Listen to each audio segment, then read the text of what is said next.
दोस्तों, इतिहास में आपने कई क्रांतिकारियों के नाम पढ़े होंगे। समय समय पर हम उनकी जयंती को मनाते हैं, उनके बलिदान दिवस को मनाते हैं।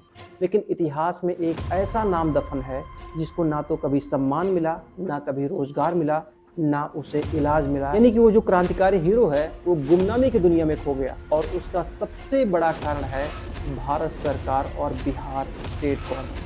18 नवंबर 1910 को बंगाल के औरी गांव में एक बच्चा पैदा होता है जिसका नाम रखा जाता है बटुकेश्वर दत्त। बटुकेश्वर दत्त बड़े होते हैं और अपनी शिक्षा को पूरा करने के लिए कानपुर जाते हैं, जहां पर उनकी मुलाकात होती है चंद्रशेखर आजाद से। इसके बाद बटुकेश्वर दत्त की मुलाकात होती है एक ऐसे शख्स से जो शारीरिक रूप से बेहद दुबले पतले होते हैं, लेकिन आंखों में इनके क्रांति की ज्वाला धधक रही थी। उनका नाम है शहीद आजम भगत सिंह। बटुकेश्वर दत्त और भगत सिंह की मुलाकात होती है। ये मुलाकात दोस्ती में बदलती है और इस दोस्ती को भारत की सबसे बड़ी क्रांतिकारी जोड़ी का नाम दिया जाता है। 8 अप्रैल 1929 का वो दिन रहता है जब इन दोनों ही क्रांतिकारियों ने ब्रिटिश सरकार की नींव हिला दी। दिल्ली के सेंट्रल असेंबली में सेफ्टी बिल को लेकर चर्चा चल रही थी और इस चर्चा के दौरान ये दोनों नौजवान वहां पहुंच जाते हैं और खाली जगहों पे बम फोड़ते हैं। और वहां पे दोनों क्रांतिकारी कहते हैं कि ब्रिटिश सरकार बहरी और गूंगी हो चुकी है, बहरों को सुनाने के लिए धमाके की जरूरत। ये दोनों ही क्रांतिकारी वहां पर बम धमाका करने के बाद वहां से भागते नहीं है, बल्कि अपनी गिरफ्तारी देते हैं, जिसके बाद इनको जेल भेज दिया जाता है और इनके ऊपर मुकदमा दर्ज कर लिया जाता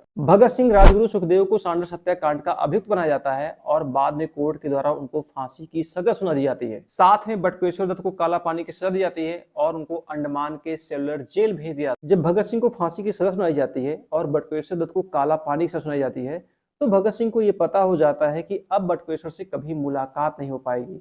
तो अपनी डायरी में जहां पर वो सब कुछ लिख रहे थे, उसके पेज नंबर 67 पर बटुकेश्वर दत्त का ऑटोग्राफ लेते हैं। अंडमान का सेलुलर जेल एक ऐसा जेल था जहां पर इंसान कैदी नहीं बनता था। यानी कि अगर आप उस जेल में बंद हैं तो सिर्फ आपको यातनाएं ही मिलनी है और कुछ नहीं। कहा यह जाता है कि वो जेल ऐसा था जहां पे सूरज की रोशनी तक नहीं पहुंचती। लेकिन बटुकेश्वर दत्त को उस जेल की यातनाओं का ना तो कोई डर था, ना ही उनके चेहरे पे कोई सिकन थी। जो कुछ था उनकी आंखों में सिर्फ क्रांति की ज्वाला धधक रही। वहां से उनको 1937 में पटना के बांकीपुर सेंट्रल जेल लाया जाता है और 1938 में वो रिहा हो जाते हैं। रिहा होने के बाद महात्मा गांधी के भारत छोड़ो आंदोलन में हिस्सा लेते हैं, जिसके बाद एक बार फिर से वो गिरफ्तार हो जाते हैं और फिर उनको 4 साल की सजा हो जाती है। फिर उसके बाद वो 1945 में रिहा होता है और उसके बाद 1947 में भारत को अंग्रेजों से आजादी मिल जाती है। बटुकेश्वर दत्त लगभग 15 साल तक जेल में रहे। उन्होंने भारत की आजादी के लिए वो सब कुछ किया जो एक क्रांतिकारी करता है, लेकिन उनको बदले में क्या मिला?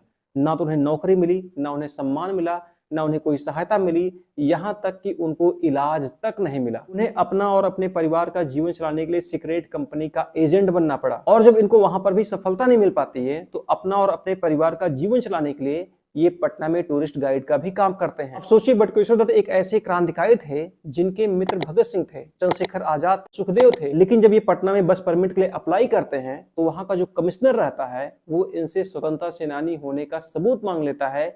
यानी कि एक ऐसा क्रांतिकारी जो दिल्ली के असेंबली में बम फोड़ा होता है, उसकी पहचान तक खत्म हो जाती है। कमिश्नर तक उसे पहचानने से इनकार कर देता है। यहाँ तक कि उनकी पत्नी को परिवार का जीवन चलाने के लिए एक प्राइवेट स्कूल में नौकरी करनी पड़ती है। 1964 के आसपास बटुकेश्वर दत्त की तबीयत बहुत ज्यादा बिगड़ जाती है। ये बीमार पड़ जाते हैं और इनको पटना के सरकारी अस्पताल में एडमिट कराया जाता है, जहां पर इनको कोई पूछने वाला तक नहीं मिलता है। जैसे ही इनके बीमार होने की खबर पंजाब गवर्नमेंट को लगती है, पंजाब गवर्नमेंट 1000 रुपए का चेक बिहार की गवर्नमेंट को भेजती है और बिहार सरकार यानी कि उस समय के मुख्यमंत्री के से पंजाब गवर्नमेंट कहती है कि अगर आप इनका इलाज नहीं करा पाते हैं तो इनको हमारे यहाँ भेज दीजिए, हम इनका इलाज कराएंगे। जिसके बाद बिहार सरकार हरकत में आती है, लेकिन तब तक काफी देर हो चुका था। बीमारी बटुकेश्वर दत्त के ऊपर हावी हो चुकी थी। 1964 में उनको बिहार से दिल्ली लाया जाता है और यहाँ के अस्पताल में भर्ती कराया जाता है, जहां पर उनको पता चलता है कि उन्हें कैंसर है। जब पंजाब के तत्कालीन सीएम रामकिशन बटुकेश्वर दत्त से मिलने जाते हैं, बटुकेश्वर दत्त ने अपनी छलछलाती आंखों के साथ मुख्यमंत्री से एक बात कहा कि मेरी अंतिम इच्छा है कि मेरे मृत्यु होने के बाद जहां पर मेरे मित्रों का दाह संस्कार किया गया था, वहीं पर मेरा भी दाह संस्कार कर दिया जाए। अब सोचने वाली बात यह है कि बटुकेश्वर दत्त एक ऐसे क्रांतिकारी थे जिनके मित्र भगत सिंह थे, सुखदेव थे, चंद्रशेखर आजाद से, राजगुरु थे, लेकिन उनको क्या मिला? बटुकेश्वर दत्त ने इस देश की आजादी के लिए अपना सब कुछ न्यौछावर कर दिया। सेंट्रल गवर्नमेंट से लेके स्टेट गवर्नमेंट ने उनका तिरस्कार किया। ना तो उनको कहीं सरकारी नौकरी दी, ना उनको कोई सरकारी सुविधा दी, यहाँ तक कि उनका इलाज तक नहीं कराया। वो अभाव में जिए, गरीबी में जिए और उसी अभाव और गरीबी में वो मर गए। बटुकेश्वर दत्त की कहानी को सुनने के बाद आपको क्या लगता है? क्या ये भारत के खराब सिस्टम का शिकार हो गए या फिर जानबूझकर कुछ ही लोगों को आगे रखा गया, जिनके बारे में बार बार बताया जाता है कि देश को आजाद इन्हीं लोगों ने कराया है, और जो सच में क्रांतिकारी थे, सच में जो फांसी के फंदे पे लटक गए, सच में जो अंग्रेजों की गोलियों का शिकार हो गए, या फिर उन्हें इतिहास के पन्नों में एक लाइन में समेट दिया गया, या फिर उनकी कहानी बटुकेश्वर दत्त जैसी हो गई। तो आज के इस वीडियो ब्लॉग में बस इतना ही। ये वीडियो आपको कैसा लगा इसके बारे में जरूर बताएं। वीडियो को लाइक करें, चैनल को सब्सक्राइब करें। धन्यवाद।